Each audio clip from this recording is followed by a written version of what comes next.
Hello, everyone. I will be covering the Bernie Madoff Ponzi scheme case, and this is an overview of the case. So, first, we have the fraud investment. So, what actually happened? So, we know that they were promising split strike conversion. This meant that they were buying puts and selling calls and investing in an S&P 100 in stocks. But in reality, this was not what was going on. They were not actually doing any trades. They were just making fake statements that were generated to cause an illusion that something was happening when in reality they were not actually investing at all. Um, they were just making a Ponzi mechanic, which consisted of they were taking money from new clients and giving it out to old clients who were already having an illusion that they were creating profits. So, who were the people that were victims um, of this fraudulent investment? Well, we have wealthy individuals, celebrities, such as Kevin Bacon and Steven Spielberg, and also banks and universities, as well as foundations that were well known across the U.S. Why it worked? Because they were promising a 10 to 12% on returns. Um, this caused, of course, a lot of people to be drawn to them and actually invest with them. They had limited access to demand and prestige. So not only were they promised largest amount of money, but they were also well known across the New York investment sector, and also people were talking about them consistently. And also Madoff's background in finance and leadership gave him appearance of security and credibility, which overall just made the whole um, the whole investment opportunity a little bit too good to be true. Financial tools and structure. So we have they were managing a fictitious portfolio. This was, of course, a customized statements that were represented fake gains. They had minimal oversight, so they were managing small accounting firm with only two or one employees, and there was no custodian, external custodian, taking care of everything internally. So it was very unusual for the company to have no custodian, especially because they were making a lot of money. So the promised returns and the red flags that encounter were 10 to 12% annual returns, which is a high and very consistent return. And this can be a red flag because we all know that the investment department is never, um, it can be not consistent, especially when we're talking about stocks.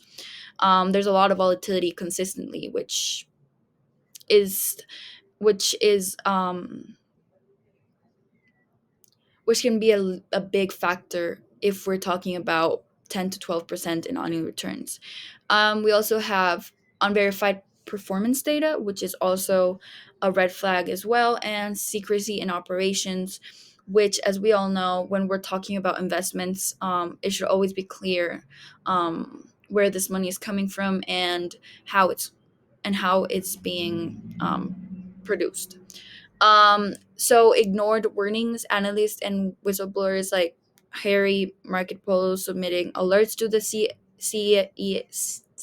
SEC. Sorry. So yeah.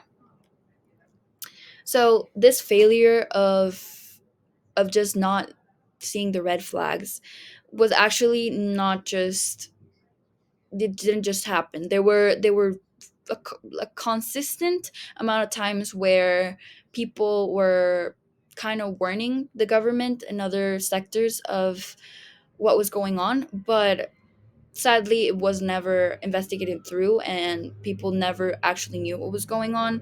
So these investigations happened in 1992, 2000, 2005, and 2006, but as I mentioned, they failed to detect the fraud.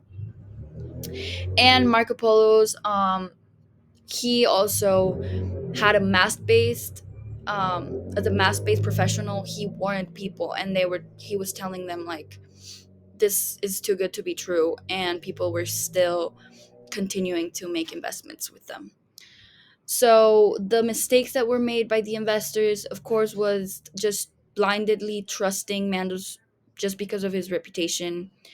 They never demanded transparency, and the damaged trust in financial institutions. So next we have victim impact and collapse. So the collapse trigger happened in 2005. There was a financial crisis, which caused a lot of people to want to withdraw their money. But unfortunately, they only had 300 million. 300 million was available, versus 7 billion owned. So a lot of people, of course, were unaware of what was going on, and this was detrimental at the time, and it was a big news for everyone. The impact was caused on charities, also families who lost all their retirement savings, and the overall just new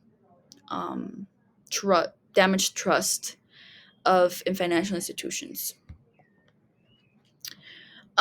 So we have legal, economic, and ethical aftermath played after everything went passed on.